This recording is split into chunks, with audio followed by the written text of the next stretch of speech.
Alright, let's take a look at the first measure. Now, you'll see that the first measure in the tab is actually really just there's a couple pickup notes there before we get into our first official measure. So we'll start right there on the hammer on onto the second fret of the second string.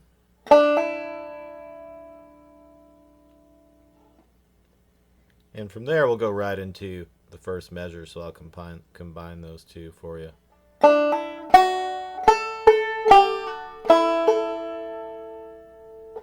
So you have the pickup notes with the hammer on. Then we have two what I call basic strums: boom, chicka, boom, boom, chicka, boom, chicka. Probably the first motion you learned in your clawhammer style. Applied to a melody here. So boom, chicka, boom, chicka.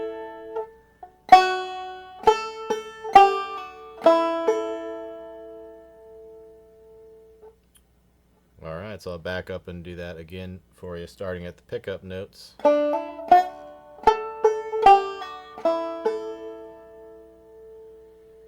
And let's look at the final measure of this first line.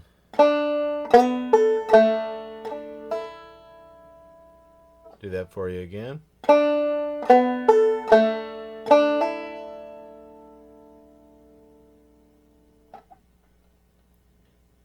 And again, that's just a basic. We have a basic boom, chicka strum, and then a couple just what I call boom notes.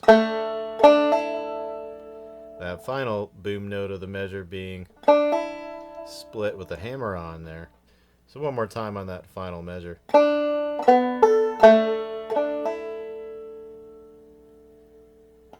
That takes us right into the first measure in the second line, and that's just exactly the same as our first official measure in the first line, or what you might consider the second measure of the first line.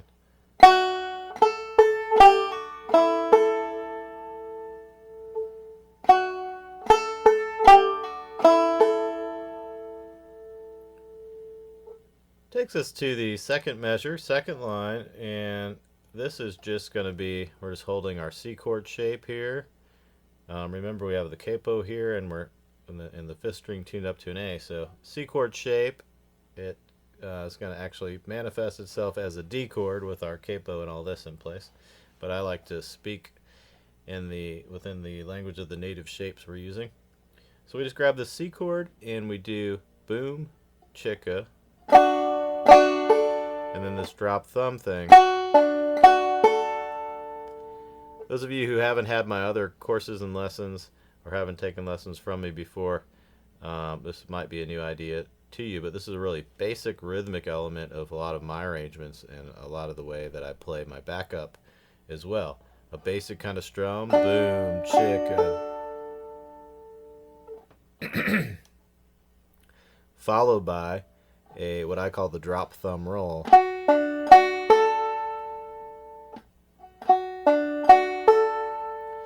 So you put them together and you get this rhythmic unit with the right hand that is guiding this second measure, this second line.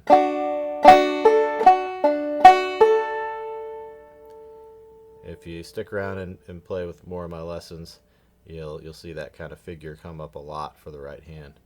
Okay, let's go ahead and move on. We'll look at the third measure in the second line, and again, this is a repeat. We've already done this idea twice.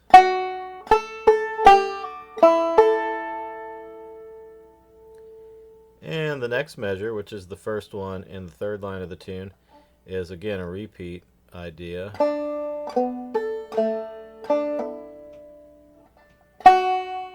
Try that again for you.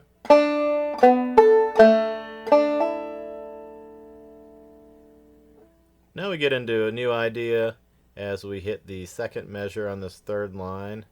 You'll notice above the tab I've notated a B flat as the chord that we're playing over. So that's what some people would call the dominant seventh chord of the key, or the flat seventh chord of the key. You don't have to, none of that's going to be on a quiz. You don't have to remember any of that. But if you are kind of keeping score at home, that's what we're doing here with this B flat shape. I like to do just a partial version of the chord. It's a nice little triangle shape where we're fretting, in this case, the second fret on the second string, and then our our other two fingers are fretting the third frets on the first and third string. So if you look at that on a chord diagram, it would look like a little triangle. If you're familiar with guitar chords, then it's the same shape you would use for a D7 chord. Make sure if you ever use this chord shape in this tuning that you're aware that the fourth string should not be played. If you're going to play the fourth string, you'd have to add another finger there on the second fret. So this is a partial chord. Make sure you ignore the fourth string when you're using this chord shape. Alright, let's look at the measure. It's pretty simple once you have the chord shape in place.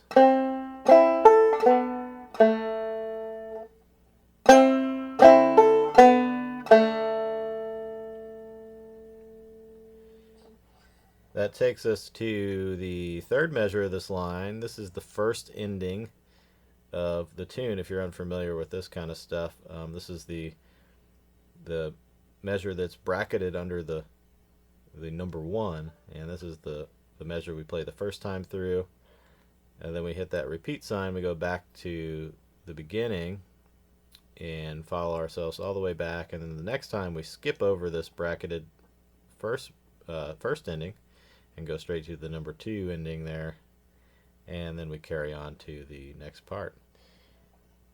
Anyway, here is the third measure, third line.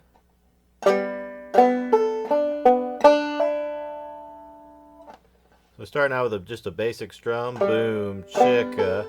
We do a drop thumb,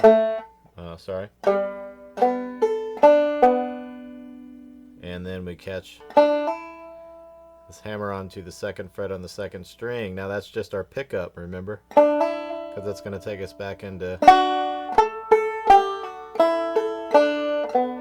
the very first part of the A part. Okay, so one more time I'll play you that third measure, third line.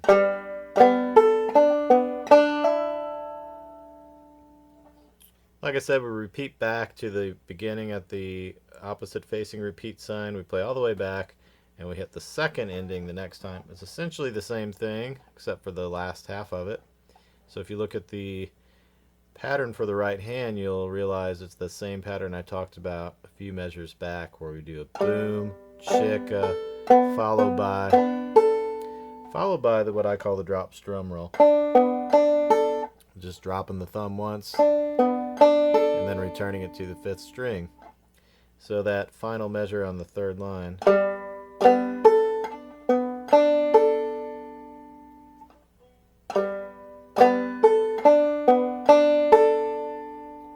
Again, I'm just fretting these with these two fingers here. Alright, enough on the first part of the tune. Let's move on to the second part, which starts on the fourth line, first measure. It's going to do a couple basic strums, one of them open, and the second one I'll be holding the F chord shape here.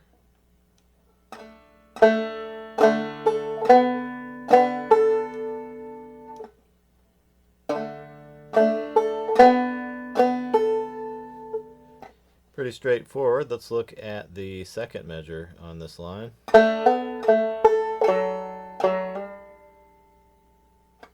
Have a basic strum with a hammer on that boom note. And then a couple just straight boom notes. That second one is a hammer on as well.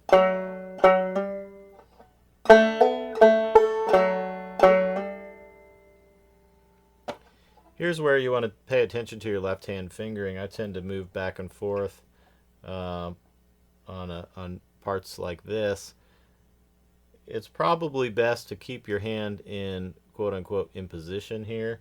So in that case you'd want to use your third and your fourth fingers, your ring and your pinky finger, to get that fourth and fifth fret note, those notes there. Sometimes I'll shift up a fret and use my second and third fingers. The only problem with that is you do have to shift back and forth.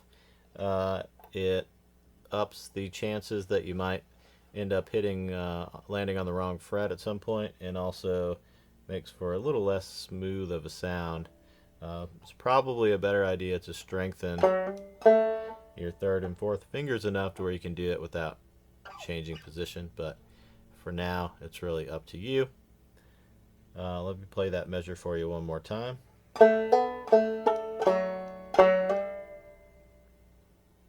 Now for the third measure on the fourth line here.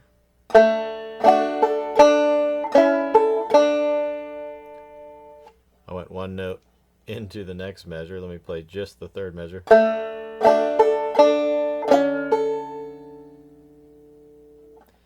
Start off, we're just holding that C chord shape.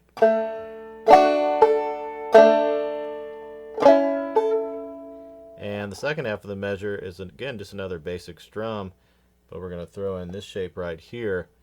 The second fret on the second string, the fourth fret on the third string, and that's really just a variation of a G chord. So one more time on that measure.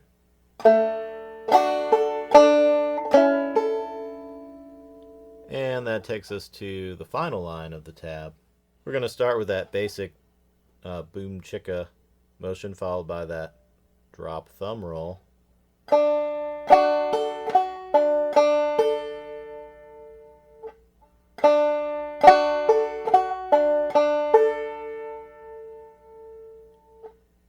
And the second measure is familiar to you by now, I imagine, same as the first measure of the second part of the tune.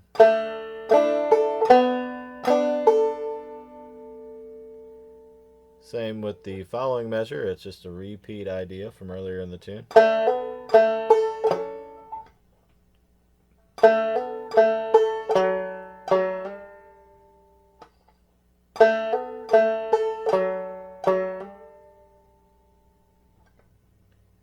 And that takes us to the final line. Here's the first measure. So we're basically just walking this melody down and weaving in that basic strum motion with the right hand. Boom, chicka, boom, chicka. That takes us to the first ending, the second measure on this final line.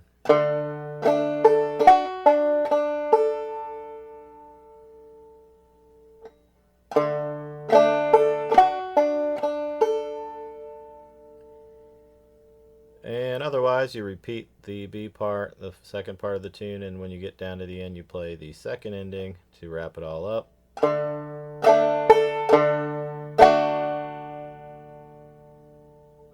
Once more.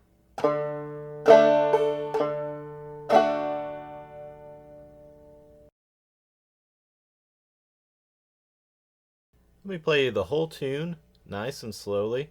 I'm going to play each part once. I'll play the A part once and the B part once, even though, of course, in actuality, you would want to repeat those. But I'll just play each part once, nice and slowly for you. 2, 3.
Having any question or confusion regarding these instructional videos, just make sure you go back and rewatch them and spend some time with the tablature, spend some time practicing the material, And then if you're still having struggles, send me an email at ryan@playbetterbanjo.com. I'm always up for having a conversation about banjos or just helping you helping to answer any questions you might have or any struggles you might be having with the lessons or with playing clawhammer banjo in general.